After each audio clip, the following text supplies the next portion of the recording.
nghe nhạc hay nè ทาแรกมันเหลืองนี่แหละมันทาแล้วมันเป็นสีไข่บ่เอาเลยทำไมเพราะมันก็สีเหลืองเข้มแท้ว่ะทำเป็นโอ้เนาะเป็นโทษแล้วมันสละทางนี้นี่ใส่บาทเดียวหนึ่งกับรุดออกนี่นะมันเคยรุดบอกคือว่ามันหักกระรุดเคยรุดแล้วฮะยังไม่เคยรุดบอกมันรุดออกเลยล่ะคอยเอาออกพอรุดออกเบิ่งคลายตัวออกก่อนมึนนึงเนาะ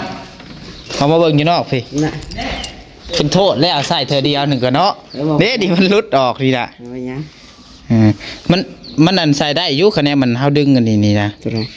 จะลองดึงออกนี่งะออกมันจะมีเล็กอีเด็ดตัวหนึ่งนี่คือคล้ายว่ามันรุดออกแต่ตัวนี้นี่เอาตัวซับออกเขาจะรุดออกเลยยาแล้วรุดไปกันยาเป็นโทษซะแล้วว่าคอยข่าวไปเบิ่ง YouTube คอยข่าวไปเบิ่งว่าสิข่าวเบิ่งวิวข่อยข่าวไปเวลาเห็นในช่องทีมงานเพิ่นว่าบาดจิตเกิดอุบัติเหตุว่ะเอ้าตกใจไปเลยสิแลเอาเกิดใส่เด้ว่าบ่แม่นนั่นคอยจะเห็นบาง10 โมงเพิ่นคอยเลยคิดว่าอันนั้นคอยเห็นช่วง5 โมงนี่แหละ5-6 โมงแรงนี่แม่น1 ชั่วโมงที่แล้วนะเพิ่นอารมณ์ตกใจทางนี้เอ้าว่าเกิดใส่เด้ว่ะ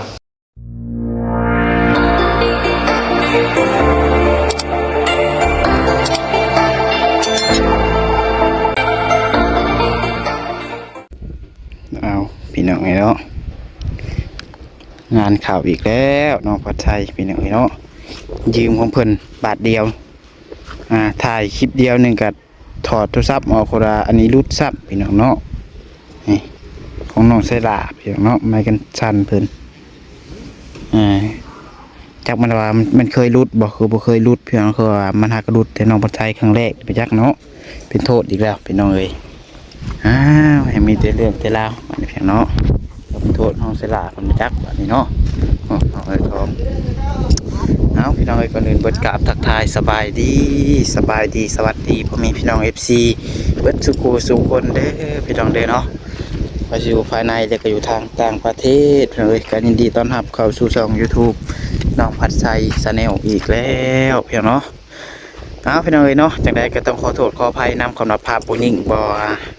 คักกับพี่น้องเนาะเพราะน้องผัดไทยใส่มือบ่มีแนวจับแล้วบาดพี่น้องเอ้ยถ่ายคลิปก็ลำบากแบบนี้พี่น้องเนาะยืมของน้องไซลาถ่ายคลิปเดียวหนึ่งพี่น้องเนาะเอาโทรศัพท์ออกดึงออกโคราลุดออกอันนี้พี่น้องเนาะเดี๋ยวไปให้เจ้าของมันเบิ่งก่อนเป็นน้ำว่าเลยเนาะยืมเธอเดียวนึงก็ช่วยซับพี่น้องใส่กันเนาะสิบ่ได้ซื้อใส่เป็นบ่ละบาทนี่พี่น้องเลยนะหน่อยเดี๋ยวพามาเบิ่งอัปเดตเบิ่งเรือนน้องไซลาเพิ่นเลยพี่น้องเนาะเพิ่นทาสีทาหยังหอดใส่แล้วพี่น้องเนาะห้องพืชมือทาแล้วเบิ่งแล้วบ่น้องเอ้ยคือว่าแนวใดพี่น้องเนาะใส่ได้อึ๊บเนาะคนทาอีกคนอยู่โอ้ทาสีแท้แล้วบ่นี่พี่น้องเนาะเดินทาสีภายในเลยเนาะสียังได้อันนี้สีเหลืองบ่เยลโล่สีเยลโล่เอาพี่น้องเอ้ยเนาะไปทางคนแรกไปตกใจวะฮะทางคนแรกไปตกใจวะตกใจเนี่ยได้น่ะโอ้เปิดแต่สีได้เลยมันเป็นสีนี่ตกใจสีแม่จะคืออันเป็นสีหยังไปยังจับมันเป็นสีนี่วะฮะชื่ออันเป็นสีหยังไปใช่ว่าที่มันจะเป็นสีเหลืองไว้นี่เลยนะพอมาแล้วว่าเบิ่งแง่ใครแน่ทาแรกมันเหลืองนี่แหละมันทาแล้วมันเป็นสีไข่บ่เอาเลยทำไมเพราะมันก็สีเหลืองเข้มแท้ว่ะทำเป็นโอ้เนาะเป็นโทษแล้วมันสละทางนี้นี่ใส่บาทเดียวหนึ่งกับรุดออกนี่นะมันเคยรุดบอกคือว่ามันหักกระรุดเคยรุดแล้วฮะยังไม่เคยรุดบอกมันรุดออกเลยล่ะคอยเอาออกพอรุดออกเบิ่งคลายตัวออกก่อนมึนนึงเนาะเขามาเบิ่งอยู่นอกพี่เป็นโทษแล้วใส่เธอเดียวหนึ่งกับเนาะเด็ดดิมันรุดออกนี่แหละ มันอันใส่ได้อยู่คะแนนมันเฮาดึงกันนี่นะ ตัวไหน จะลองดึงออกนี่งะออกมันจะมีเลขอีกเดตัวหนึ่งนี่คือคล้ายว่ามันรุดออกแต่ตัวนี้นี่เอาตัวซับออกเขาเรารุดออกเลย อย่าแล้วดูตะกี้ยา เป็นโทษซะแล้วบัดนี้ ไปดูไทย แต่ว่าคะแนนว่าใส่ก็ได้อยู่ประจักษ์ลองคุมใส่ไปแล้ว อาสีบอลดูสีนะ เนาะมันงามเลยว่าเขามันเห็นแต่งาม ยืมมุงเพิ่นถ่ายคลิปเดียวนึงก็โทษท่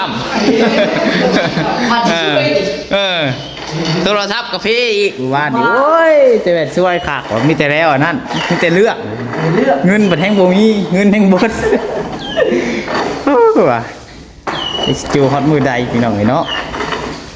ก็สิได้บ้ามือมาแล้วทางนี้เป็นอะไร บ่มีเงินแล้ว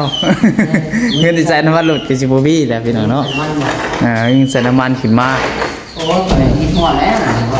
ก็สิบางเทื่อก็2-3มื้อมาเทื่อนึงพี่น้องเนาะบดขักบดแน่พี่น้องเอ้ยจักสิเฮ็ดอีหยังบาดจักสิมีเงินใช้จักสิไปหาเฮ็ดหยัง ขายเครื่อง เมื่อยเนาะโอ้ยเบิ่งเพิ่นเพิ่นล่ะหากระทามื้อนี้บ่สีแท้นี่ทางกี่ดิ ก็เริ่มทาติ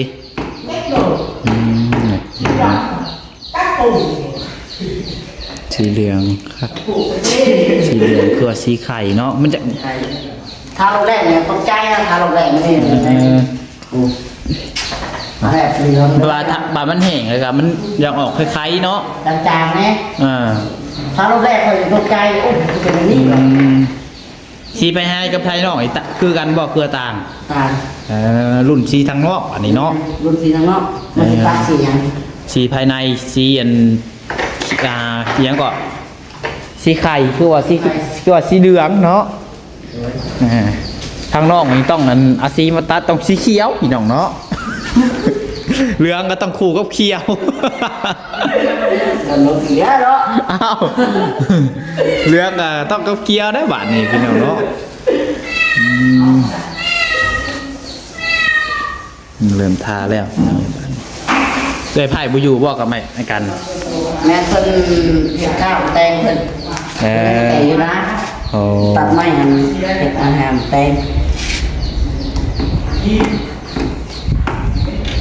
แตง แม่เพิ่นจะมาต้อมเลย มันนั่นหมักมาจากเนาะ นะแม่เพิ่นจะมาต้อมโอ้ไม่ชีคือกันเด้ มันคือว่าห้างมันมาจากพี่ มันบอกเลขอะไรใช้ บอกเลขบ่ นี่คือ ไปมื้อนั้นกะมื้อโตขึ้นเฮือนน้องจ้อยว่ามาเพิ่นมาบอกเลขมันค่อยชื่อเบิด40 ปลายพันกับ50 ถือว่า ถึกแดก ถึกแดกคือเก่าพี่น้องเนาะ มันออกเลขยังได้กินเนาะ ออกเลขลิ้นเลขอีสังนั่นแหละโอ้ยชื่อเลขมาโอ้เลขลิ้นบอกคือออกเลขยังไงค่อยซื้อหาแต่ว่านซื้อน่ะซื้ออีกซื้อ3070ออก80โว้ยว่าเนาะวาสนามันจะชี้480เมื่อน่ะค่อยซื้อ470โอ้ถึงเลข3ตัวบ่ได้เงินว่ะชัวร์คัก คือก็สามตัวก็แล้วโทรศัพท์ ว่าโทรศัพท์ผลมาเพย์ซะอีกว่านี่จักสิแปลงได้บ่ได้นะขยันนั้น แล้วว่าลูก ห่านเพิ่นว่ายันแปลงบ่ได้ยันได้ถิ่มเลยแหล้วตัวนั้นก็ เป็นไรโคนนั่นบ่ แม่น เป็นยังไงตัว ทักขอก็บ่ฮู้เสียสิบายอยู่ใดเนาะ น้องตื่นเนาะ เสื่อมบ่มีเพิ่นแฮงช้ำ เอ้ย จะเห็นอยู่ว่าคลิปวานข่าวบ่จิตนะ เห็นอยู่เมื่อวานนี้เพิ่นนั่นเพิ่นมาพี่อยู่บ่ แม่ข่าวพี่ตอนเนื้อ ตอนเมื่อบ่ตอนเพิ่นนั่นเกิดอุบัติเหตุนะ โดยข่าวพี่ก่อนนะ จังโมงเพิ่นออกเมื่อแต่พี่ประมาณจังโมงหูอยู่บ่ประมาณ4 โมงบ่ 4-5 โมงแรง โดยแล้วมา เอ ขับ อ ประมาณนึง ร้านนี้ก็มาตอนเที่ยงบ่มาช่วงเที่ยงบ่คือตอนแรง บ่ายแล้ว รอบบ่ายแล้วเรามากัน บ่ายสอง เออ บ่ายสองโมงมา วันนี้ขากลับเนาะขากลับเมื่ออะไรอันสิออกเมื่อบ้านเพิ่นแล้วเบิ่งชงเนาะ ใช่เลยสีไข่ เห็นป้ายมันคือกันเนาะไข่อะ สีไข่ สีไข่ สีไข่แท้เลย ไข่ อันเดียวกันเลยเนาะ ไข่แท้เลย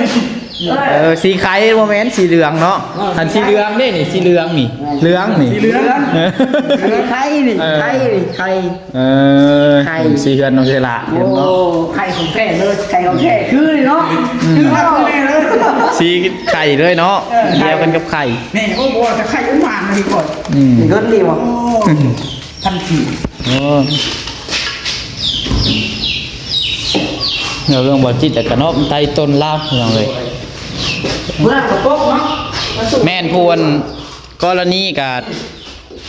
เท็กซิวานใดเนาะ เอ็ดพิษจะแบบปุ๊บ ตามแล้วนี้พี่น้องเอ้ย นี่ คะแนนมันเล่าบุกเขียวจักน้ำหาย่านไปเลย โอ้บ่ทัน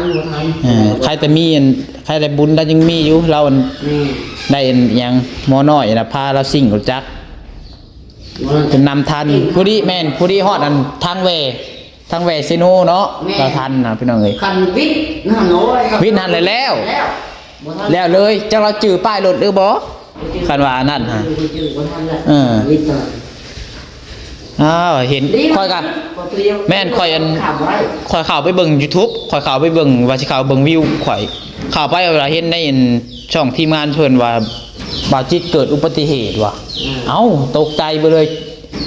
สิแลเอาเกิดใส่เด้ว่าบ่แม่นนั่น ค่อยครับค่อยจะเห็นบางชั่วโมงเพิ่น ของเพิ่น ข่อยเลยคิดว่าอั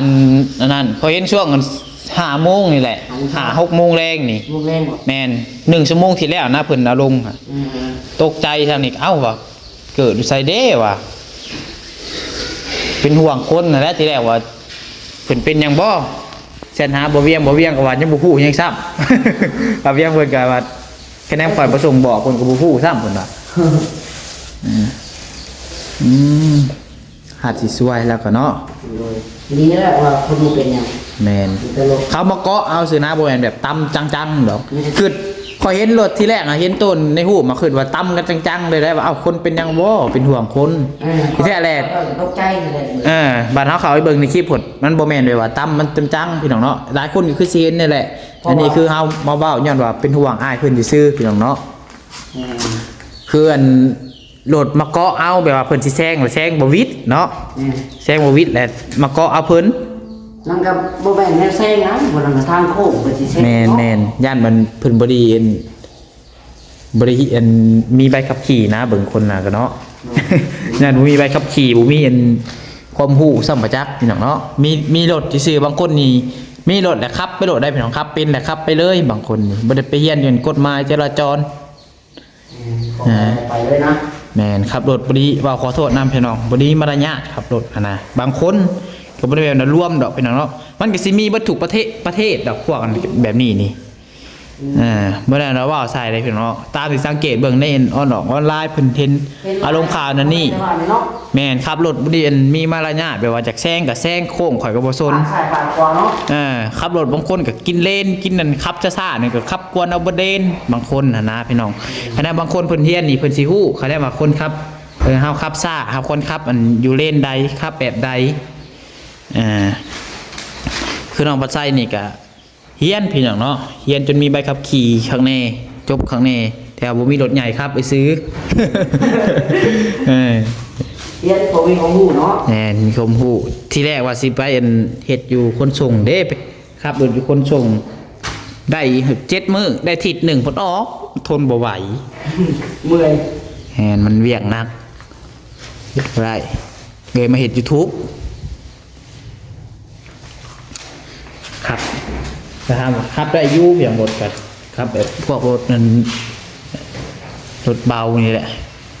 รถ6 ล้อรถยังกับบ่เคยขับจักเทื่อ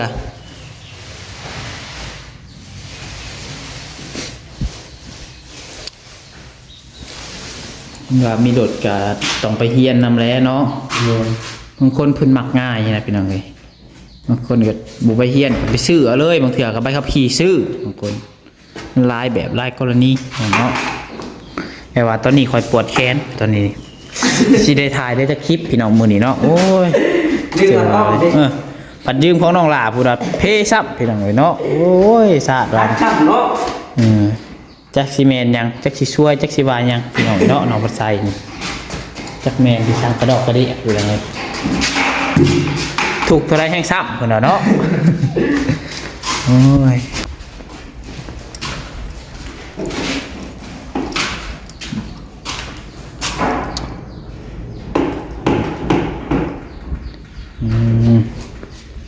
สีไข่มันเกิด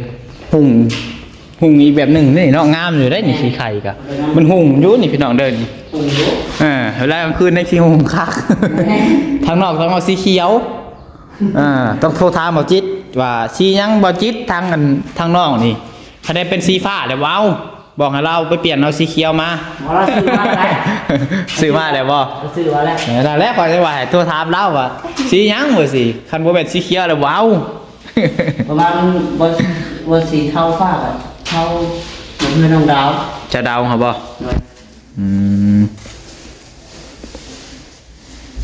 ก็เหยาะสิได้พี่น้องเนาะสียังกาวเพิ่นซื้อมาให้เลย ซื้อให้แต่น้องว่าบ่ได้ตีน้อง แต่ว่าเอาลิ้นเบาหัวเอาลิ้นเบาหัวซื่อว่าขึ้นชื่อบ่เฮือนเนาะได้ทาสีแล้วก็งามไปเลย งาม คือคนนั่นแหละพี่น้องเนาะคือสุภาษิตเพิ่นว่าอยู่ว่าไก่งามย้อนขนคนงามย้อนแตงเนาะเพื่อนก็คือกันพี่น้องเอ้ยเพื่อนก็งามย้อนแตงคันเฮาทาสีมันก็งามคันเฮาบ่ทาสีมันก็งามอีกแบบนึง เนี่ยเราตกแต่งลายให้งามหลายเพื่อนนี่มันก็การตกแต่งนะงามเอาแต่งลายก็งามหลายหน่อยใส่ แม่น แต่งหลายอย่าง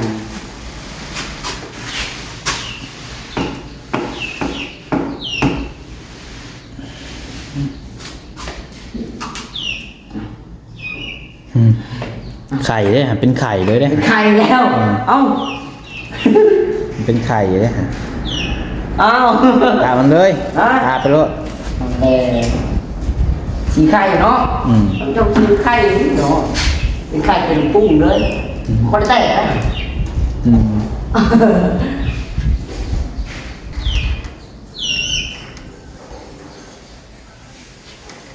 เป็นใดบ่าวทางว่าจิตกันเนาะว่าแล้วว่าอีกเลย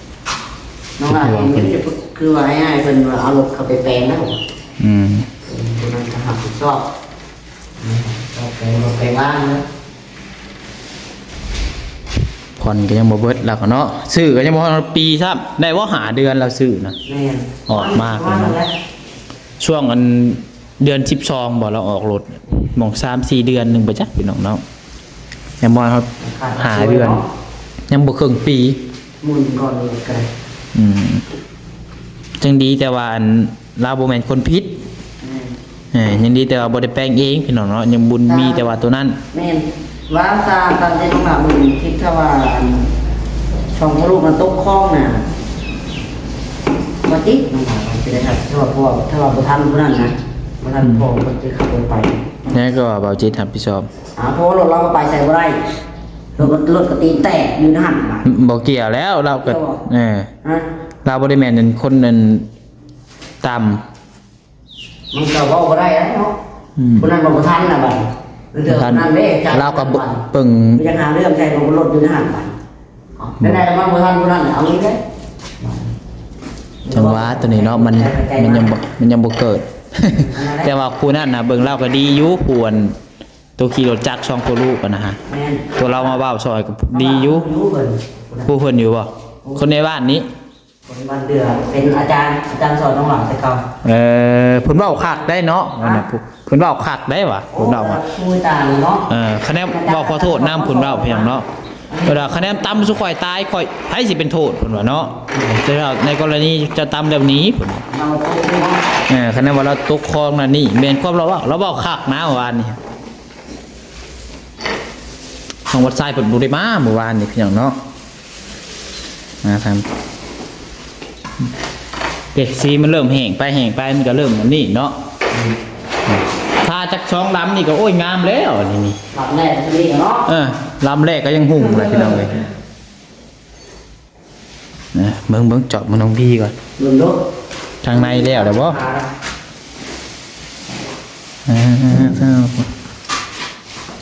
พี่น้องเนาะหุ่มขักปัญญัง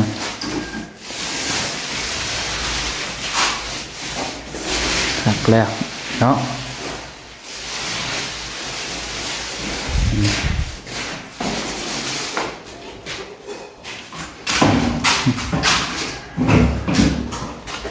ไอ้โม่อะ ชิปส์พี่น้อง ชิปแบบนี้เขา พี่น้องเนาะเบิ่งไปนำกัน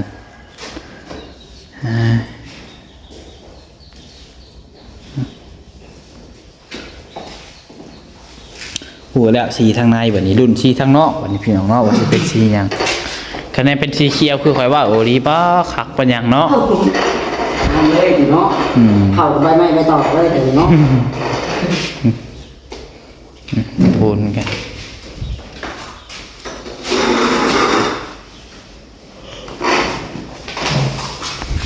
พี่น้องเนาะพี่น้องเนาะเบิ่งพามาเบิ่งเงินทางนอกก่อน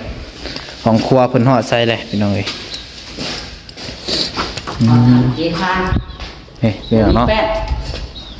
สิเทคานผมบ่มีแป้นบ่ แบบเด้เขาแบบเพื่อนน้องใหม่ สิเทคานบ่มีแป้นเนาะ โดยนั่นแหละ ยังสีห้องพื้นเบิดแล้วบ่นี่บ่พอบ่อย่าว่าเพิ่นคือบ่ทาให้แล้วสล็อกตัวนี้ยังบ่ทันได้ทาเนาะ เพิ่นชี้ไว้นั่นเด้ก่อได้หรือไง ก่อแล้วบ่ได้ทา นั่นจะก่อขึ้นทัน เด้พี่น้องเนาะเงินน้องเสร็จละคือว่าตัวนี้เพิ่นก็กำลังสิตั้งวงกบพี่น้องเฮาก็ตั้งวงกบมาครัวตัวนี้เนาะเอาพี่น้องเอ้ยคือว่างามเนาะเงินน้องเสร็จละก็สีไข่พี่น้องเนาะงามไปอีกแบบนึงของครัวเพิ่นกันเนาะกำลังก่อขึ้นพี่น้องเอ้ยเนาะเอาพี่น้องโอเคเด้อค่ะสำหรับคลิปนี้ก็เอามาใส่เลยจันโทษนอกเสียดาบกับพ่อแห้งพี่น้องเนาะคันว่ามันแปลงบ่ได้ก็ยันได้ซื้อเพิ่นใหม่แล้วพี่น้องเนาะเงินก็แห้งบ่มีพี่น้องเอ้ยเงินเราตั้งว่าวดอกพี่น้องเนาะเปิดเนื้อเปิดตัวยังเงิน300,000 กีบพี่น้องเอ้ยใส่น้ำมันเช้านี่ยังเหลือ250,000บาทนี้เนาะจะสิฮอดมือได้พี่น้องเอ้ย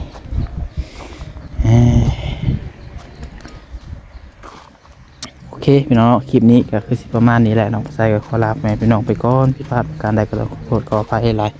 พบพรคลิปต่อไปนะพี่น้องสุดท้ายนี้ขอให้ทุกคนอยู่ดีมีแรงสุขภาพร่างกายแข็งแรงมีสุขกายสบายใจเด้อพี่น้องเด้อขอกล่าวคำว่าสบายดี